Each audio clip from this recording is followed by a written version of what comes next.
नमस्कार, मी जान्हवी सावंत. अजब गजब मध्ये आपलं स्वागत आहे. आपल्या भारतामध्ये विविध राज्य, जिल्हे, गाव, तालुके आणि त्यांच्या विविध संस्कृती पाहायला मिळतात. या प्रत्येकाच्या वेगळ्या आणि अजब गजब परंपरा पाहणं आणि अनुभवणं हे सारं अद्भुत असतं. कुठे दैवी चमत्कार, कुठे अनोखे छंद, तर कुठे निसर्गाची किमया, कुठे शेकडो वर्ष चालत आलेली परंपरा. अशा आगळ्या वेगळ्या स्थळांची वैविध्यपूर्ण माहिती घेऊन आम्ही आलोय अजब गजब या अनोख्या कार्यक्रमामध्ये. समोरथा घरी श्वानाची स्वारी असं आपण म्हणतो. येथे तर चक्क प्रामाणिक कुत्र्याचीच पूजा केली जाते. त्याचं एक मंदिर गावकऱ्यांनी बांधलंय. चला या मंदिराची माहिती घेण्यासाठी जाऊयात रत्नागिरीला. नमस्कार, मी रवींद्र कोकाटे. सध्या आपण आहोत कोकणातल्या रत्नागिरी जिल्ह्यामध्ये आणि याच रत्नागिरीमधल्या गुहागरमध्ये. आपण ऐकाल तर नवलच, या गावातली लोक कुत्र्याची पूजा करतात. वर्षातून एकदा 1 जानेवारीला इथं मोठा या मंदिरामध्ये उत्सव असतो. चला तर आपण बघूया ही अजब गजब अशी कथा आहे. या कथेचं नक्की इतिहास काय तो आपण जाणून घेऊया. गाव म्हटलं की त्याच्या वेगवेगळ्या पूर्वापार चालत आलेल्या चालीरीती या आल्याच. अनेक गावांना त्यांचे ऐतिहासिक पौराणिक महत्त्व आहे. काही गावांच्या कथा तर काहींच्या दंतकथाही आहेत. असंच एक गाव आहे जिथं न चुकता दरवर्षी सगळे गावकरी एका कुत्र्याची पूजा करतात आणि त्यानं बजावलेल्या कर्तव्याचं स्मरण सुद्धा करतात. हे ऐकून धक्का बसेल, पण सत्य आहे. हे मंदिर कुठल्या देवदेवतांचं नाही वा कुठल्या साधू संतांची समाधी किंवा कुठल्या स्वातंत्र्य सैनिक आणि नेत्यांचं स्मारक नाही, तर हे मंदिर आहे एका प्रामाणिक कुत्र्याचं. चिपळूणहून गुहागरला जाताना चिखली गावातल्या रस्त्याच्या लगत बाल्या नावाच्या कुत्र्याचं मंदिर इथल्या ग्रामस्थांनी सामूहिकरित्या बांधलंय. त्यात बाल्याची चांदीची मूर्तीची स्थापना करण्यात आली आहे. चांदिवडेवाडीतील ग्रामस्थ नियमितपणे या मंदिरातील मूर्तीची न चुकता पूजा देखील करतात.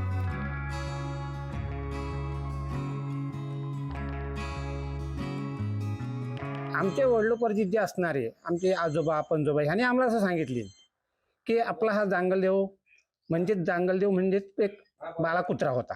तो असा कुत्रा गुन्हे होता की आमचे शेतकरी शेतात गेले किंवा गुरं चारा रानात गेले की त्यांचा सर्वांचा जो संरक्षण करायचा.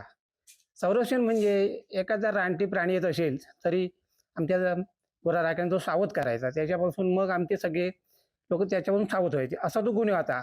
आणि त्यांनी सांगितल्याप्रमाणे इतका गुन्हे होता म्हणजे की त्याच्या गायत एखादी चिठ्ठी बांधली आणि एखाद्या दुकानात पाठवली तरी सुद्धा त्या दुकानात जायचा, त्या जिन्नस घेऊन घरी यायचा. परंतु दुसरी गोष्ट म्हणजे सांगायची म्हणजे की जर शेतात आपले लोक कामाला गेले असते तर त्याच्या गळ्यात निहारी जरी बांधली तरी तो त्या शेतापर्यंत तो पोहोचवायचा आणि त्या लोकांना देऊन तो आपल्या परत घरी यायचा. इतका तो गुन्हे होता. वय झाल्यानंतर तो मरण पावला. त्याच्यानंतर आमच्या वाडीतल्या लोकांनी त्याला इथे दफन केलं आणि दफन केल्यानंतर आम्ही आमच्या लोकांनी ते जांगलदेव म्हणून एक मंदिर तयार केलं आणि तेव्हापासून जांगलदेव म्हणून नाव पडलं. आणि तेव्हापासून आजपर्यंत आम्ही 1 जानेवारीला सत्यनारायणाची पूजा, संध्याकाळी कीर्तन, हरिपाठ, भजन आणि येणाऱ्या सर्व भाविकांना महाप्रसादीचं आयोजन करतो.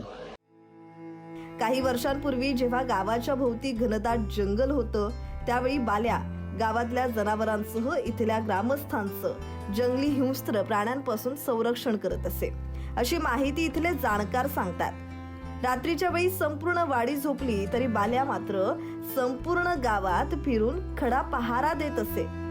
एवढंच नव्हे तर हा बाल्या गावातील अनेकांची कामं करत असे, अशी आठवण आजही गावकरी सांगतात. जांगलदेव म्हणजे जांगलदेवाचं हे नाव म्हणजे असं पडलं की जांगलदेव हा गुराख्यांचा राखणदार होता, त्याच्यामुळं त्याला एक जांगलदेव म्हणून असं नाव पडलं. त्याच्यानंतर बाला कुत्रा हा तो कुत्रा एक राखण चांगले गुरांचे हे करायचा, शेतामध्ये जायचा, त्यांची राखण करायचं, सगळं करायचं म्हणून हे अशी नावं पडली. एक बाला कुत्रा म्हणून नाव पडलं. असा तो हाकेला धावणारा, हे करणारा, सगळे म्हणजे व्यवस्थित असं हे करणारा तो कुत्रा होता.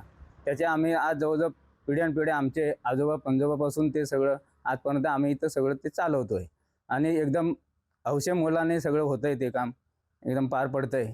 आणि असाच तो हाकेला धावणारा आहे. आज जवळजवळ ह्या घंटा, ह्या सगळ्या नवसाच्या घंटा आहेत. आज कुठलीही मनोकामना त्याच्यासमोर मांडली तरी तो 100% पूर्ण करणार. असा हा जांगलदेव आणि बालाकुत्रा हा असा प्रसिद्ध असा देव आहे. एखाद्या प्राण्याचं मंदिर अथवा त्याचं स्मरण करण्याच्या घटना अत्यंत दुर्मिळ आहेत. मात्र चिखली गावातील ग्रामस्थांनी जपलेली ही परंपरा अनोखी आणि दुर्मिळ आहे. आजच्या विज्ञान युगात प्रामाणिकपणा हा दुर्मिळ झालाय. 31च्या दिवशी एक जांगलदेव मंदिर आहे. इथे पूजेचा कार्यक्रम चालू करण्यासाठी सगळे सजावट करण्यासाठी येतात. पण इतर गावामध्ये बघाल किंवा शहरामध्ये की लोक एन्जॉय करत असतात. पण आमची लोक एकमताने सगळे जांगलदेव मंदिरासाठी पूजेच्या कार्यक्रमाच्यात मग्न असतात. तसेच आमच्या या जांगलदेव बालाकुत्रा आहे त्याच्या पूजेसाठी सगळे लोक वाडीतील एकत्र येऊन भक्तिभावाने पूजा करतात. मात्र 60 ते 70 वर्षांपूर्वी एका कुत्र्यानं केलेल्या उपकाराची जाण ठेवत त्याला देवाचा दर्जा देऊन कृतज्ञता व्यक्त करणाऱ्या ग्रामस्थांनी एक अनोखं उदाहरण लोकांसमोर ठेवलंय. जय महाराष्ट्र न्यूज, रत्नागिरी.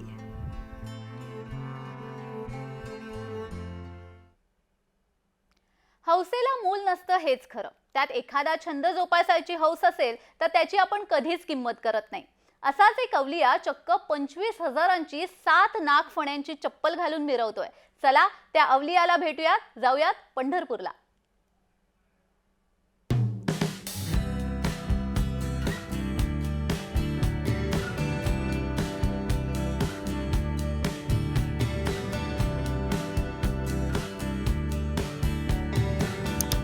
प्रत्येक माणसाला कुठल्या ना कुठल्या गोष्टीचा छंद असतोच.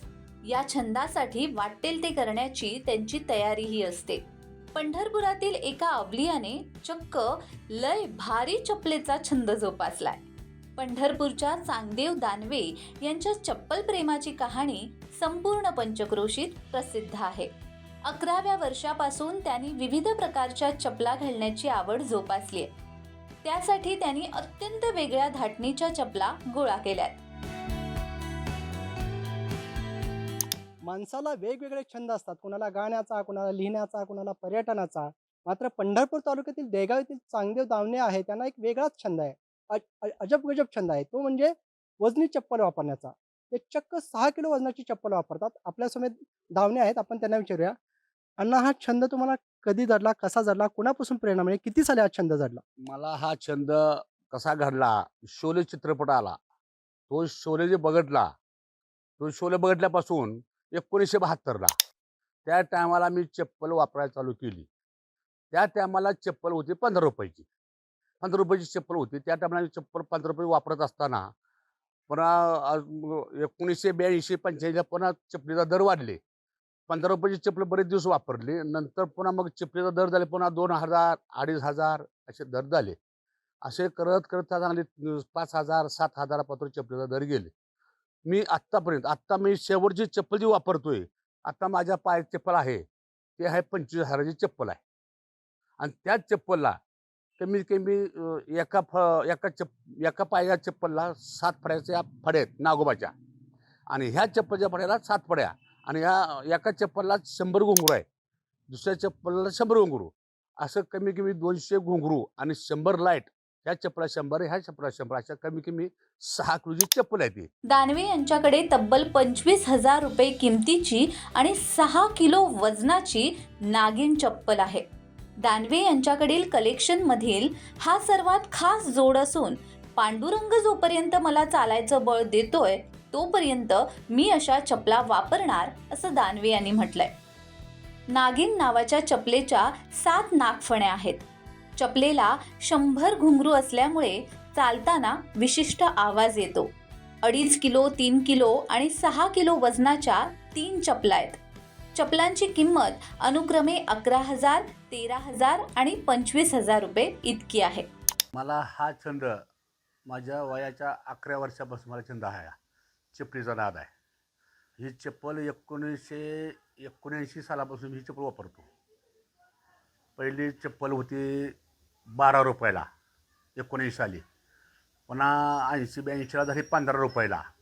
असे करत करत करत आताची चपलीची किंमत कमीत कमी 25,000 चपलीची किंमत आहे एका. एक दुसरी चप्पल जी आहे ती चप्पल 13,000ची आहे आणि तिसरी चप्पल आहे ती 11,000ची आहे. अशा माझ्याकडे 3 जोड आहेत. ही तिन्ही जोड मी माझ्या गावातला कर्मचारी म्हणून मी ग्रामपंचायत शिपाई म्हणून मी काम करतो आहे. आणि त्यात माझ्या गावाचं वर्षोस माझ्याकडे बघण्याचं चांगलं आहे. मला गाव अगदी एक नंबर चांगलं सांभाळतं. कारण की मी अख्ख्या देगाव गावचा ग्रामपंचायतच्या सगळ्या लोकांच्या गळ्यातला तायत असल्यासारखा मला लोक सांभाळते ती. माझ्या देवीच्या आशीर्वादानं मला काही कुठलीही कमी नसतं. त्यामुळे माझी चप्पल ही मी कायम सोयी चप्पल वापरतो. मी आज चांगदेव नारायण दावणे यांना एक 25 ते 30 वर्षापासून ओळखतो आहे आणि त्यांच्या पायात ही त्यांना आवडच आहे कात्री चप्पल घालण्याची. आज त्यांच्या पायात एक 6 किलोची चप्पल आहे. ते वारंवार तीच चप्पल घालून ग्रामपंचायत किंवा गावात इतरत्र फिरताना तीच चप्पल वापरतात.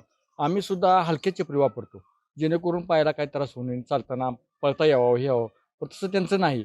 त्यांना आतापर्यंत कुठलाही त्रास नाही, शरीर व्याधी कुठल्याच नाही. त्यांना चप्पल घातल्यामुळे त्यांना उन्हाळा असो, पावसाळा असो, हिवाळा असो, ह्या दिवसात ती चप्पल वापरतात. ह्या माणसाला जवळजवळ 55 ते 60 वर्ष झालं नाद आहे चप्पलीचा. याने जवळजवळ आम्ही बालपणापासून बघतो ह्या अशीच चप्पल वापरणार आणि ते कडेपर्यंत म्हणतात मी मरतो हेच चप्पल वापरणार. त्यांना एक नाद आहे पहिल्यापासून, बारक्यापणापासून आम्ही पाहतोय त्यांना नाद आहे त्यांचा. पहिली वापरत होती जुनी माणसं, ती गेली. पण हे आताच्या पिढीत म्हणलं तर हेच माणूस एवढ्या हां. वजनाची चप्पल एवढ्या वजनाची चप्पल वापरणार पहिल्यापासून एकटेच वापरतो. पहिल्यापासून. त्यांना दुसरी चप्पल पण आवडत नाही, ती घालत पण नाही. देगावात राहणारे चांगदेव दानवे हे पंढरपूर तालुक्यातील ग्रामपंचायतीत शिपाई म्हणून काम करतात. याशिवाय त्यांनी काही चित्रपटांमध्ये सुद्धा भूमिका केल्यात. गावाला चांगदेवांच्या या छंदाचं कौतुक आहे. संतोष कुलकर्णी, जय महाराष्ट्र न्यूज, पंढरपूर. मानापानाची प्रथा आपणा सर्वांनाच परिचित आहे. या परंपरेत कोणाचा मान करायचा राहिला तर वाद तंटा आलाच. पण असं एक गाव आहे जिथे कोणालाच मान नको आहे. काय आहे या मान न घेण्यामागील प्रथा, जाणून घेऊयात. जाऊयात छत्रपती संभाजीनगरात.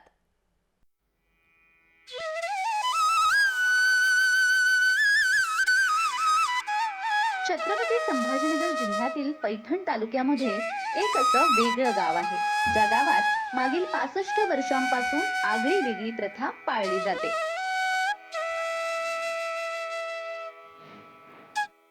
शेतकऱ्यांसाठी महत्त्वाचा सण म्हणजे बैलपोळा. मात्र याच बैलपोळ्याच्या दिवशी या गावामध्ये थोडीशी विचित्र प्रथा पाळली जाते.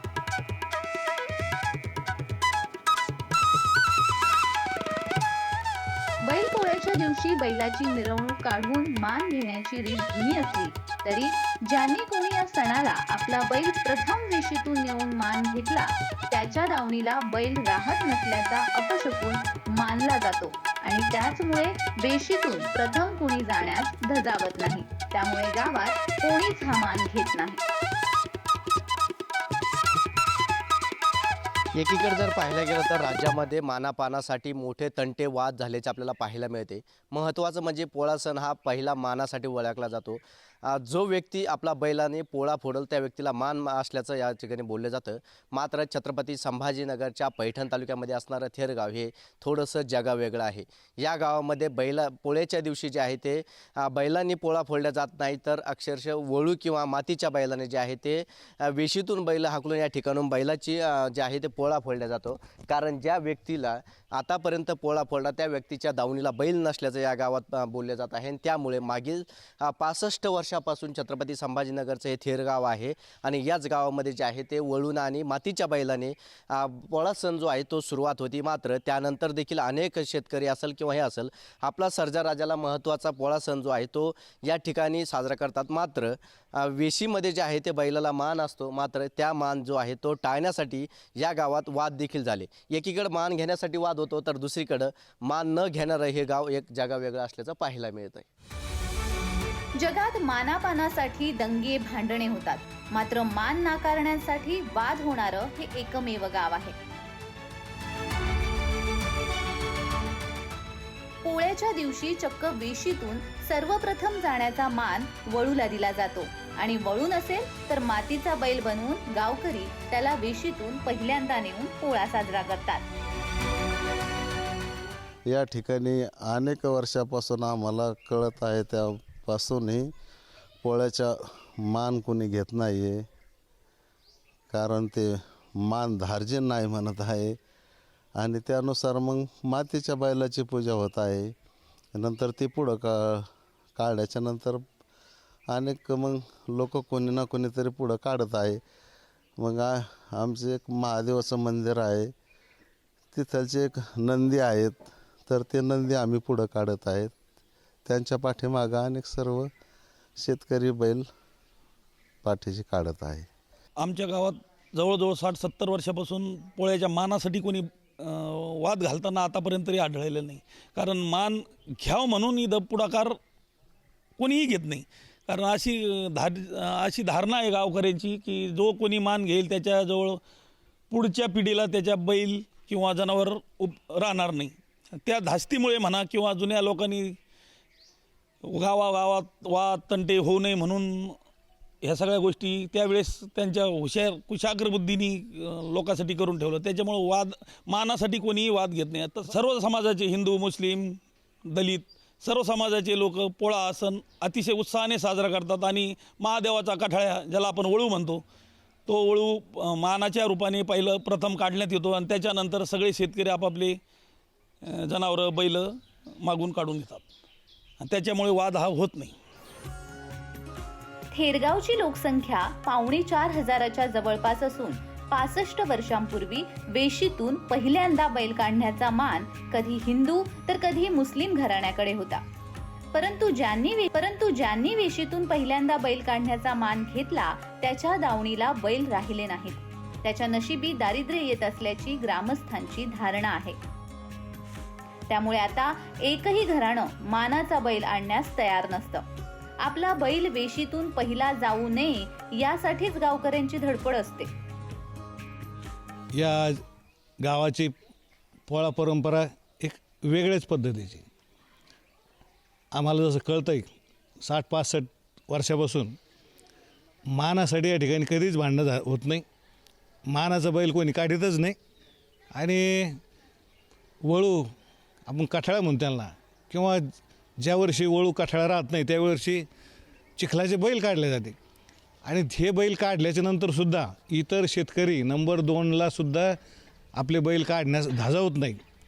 त्याचं एक जुने लोक सांगतात की जर बैल काढले तर दुसऱ्या वर्षी त्या शेतकऱ्याच्या दावणीला बैल राहत नाही आणि म्हणून कोणीही बैल लवकर काढत नाही. बळजबरीने नंबर 2ला सुद्धा बैल काढावं लागतात. आणि सर्व धर्माचे लोक या ठिकाणी गुण्यागोविंदाने राहतात.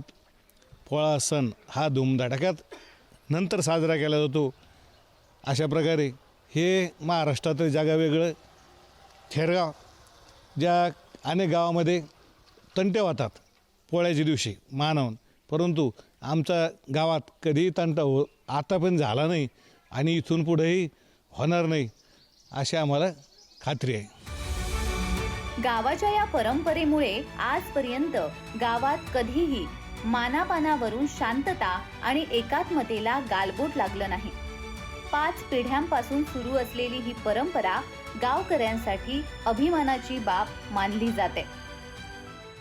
या थेरगावामध्ये 200हून अधिक बैलजोड्या आहेत. मात्र पोळ्याचा सण हा महत्त्वाचा असतो. त्या बैलांसाठी शेतामध्ये वर्षभर राबणारे शेतकरी पोळा सण उत्सव साजरा करतात. परंतु पोळ्यासाठी मान घेणारे शेतकरी एकही या गावात नाही. कारण ज्या शेतकऱ्यांनी वेशीतून बैल काढला, पोळा फोडला, त्या शेतकऱ्यांच्या दावणीला दुसऱ्या वर्षी बैल राहत नसल्याची श्रद्धा जी आहे ती या गावामध्ये अनेक वर्षांपासून जी आहे ती पडलेली आहे. आणि त्यामुळे शेतकरी आपल्या सर्जाराजाचा पोळा सण उत्सव साजरा करतात, परंतु मान घेत नाही. कारण या गाव असं ठरलं आहे जगावेगळं.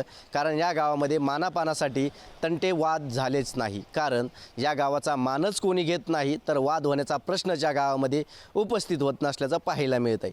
कॅमेरा पर्सन राहुल चव्हाणसह विजय चिडे, थेरगाव, संभाजीनगर. महाराष्ट्र आणि देशातील अशा अनेक अजब गजब कथा आम्ही तुम्हाला यापुढेही सांगणार आहोत. अजब गजब दुनियेची ही सफर तुर्तास थांबत असली तरी नव्या गोष्टींसाठी आपण पुन्हा भेटणार आहोत. तुम्ही पाहत रहा फक्त जय महाराष्ट्र.